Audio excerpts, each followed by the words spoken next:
If you've ever played pickup at your local gym, you probably feel and understand the importance of your first shot. Make it and your confidence soars. Soon enough, you're hitting everything and pulling 30-footers like Steph. But if you miss it, you're Ben Simmons now. Can't and afraid to shoot. Does this actually happen though, even to the very best basketball players in the world? Or is it just an imaginary feeling that our brain psychs us out with? To figure this out, we need to look at free throw data. The free throw, unlike basically everything else in basketball, is controlled. It is always 15 feet from the basket, no defender is allowed to contest, the shooter is stationary, and the shooter isn't rushed by a timer, for the most part. In other words, the free throw is a perfect tool for us to analyze the psychological effects on shooting, because it prevents the otherwise very confounding variables such as shot distance, defender contest, and player and coach shot preference from skewing the analysis. Therefore, we can ask two sub-questions that can help us answer whether or not there's a psychological boost that comes from making the first shot in the game.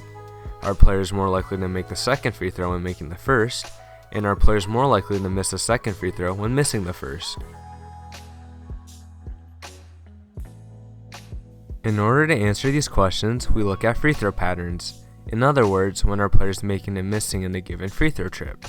For example, if a player makes both free throws on a given free throw trip, then the free throw pattern for the trip is a make-make. By categorizing each free throw trip's pattern, it allows us to numerically see how often players are missing the second after missing the first, and how often they are making the second after making the first. Sadly though, there wasn't any entity collecting data on free throw patterns, so I had to trial the data myself.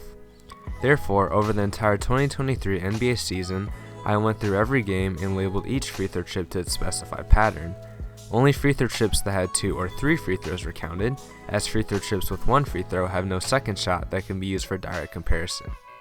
Also, when labeling these free throw patterns, they were associated with the players who shot them. Each player was placed in a range based off of their free throw percentage. These 4 ranges include shooters who shoot 80% or better, shooters who shoot between 70 and 79.99%, shooters who shoot between 60 and 69.99%, and shooters who shoot worse than 60%.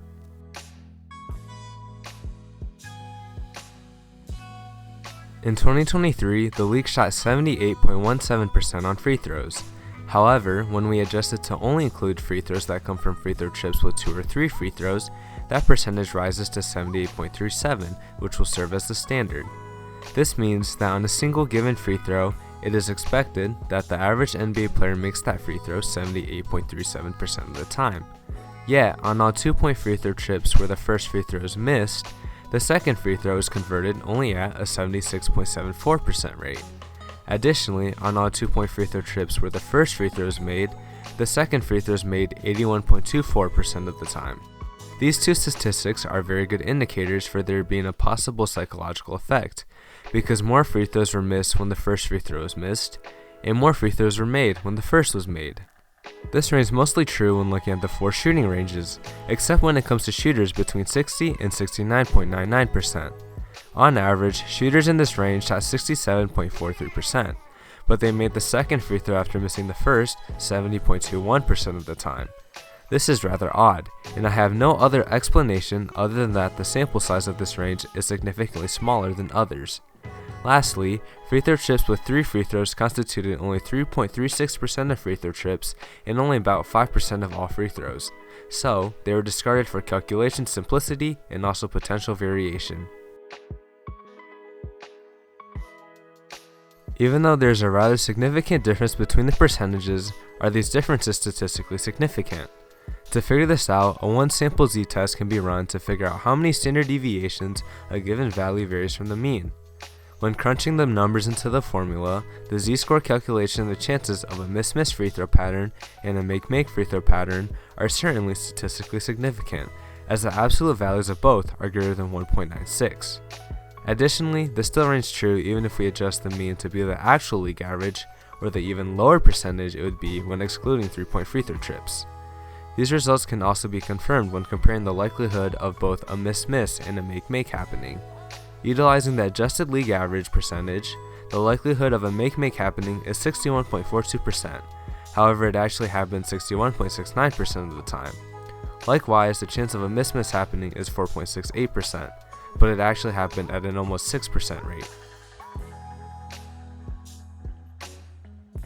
So, we can be pretty confident that there's a psychological effect when it comes to shooting the basketball. However, there is one caveat with this method of testing for a psychological effect: memory. As I was writing this video, I came upon an article that revealed that players shoot way better on the second free throw than the first free throw, and my data agrees. The article reasons that the first free throw relies on long-term memory, while the second relies on short-term memory, and short-term memory is much more effective in a given instance. In other words, the second free throw is converted at a higher rate because there was a previous free throw that allows players to make corrections. This would skew the highly statistical significance of the make-make, but it doesn't explain the statistical significance of the miss-miss. Matter of fact, this makes it stronger. Ultimately, there's pretty solid evidence to there being a psychological effect on shooting the basketball. So, when you're playing pickup, make sure to make that first bucket.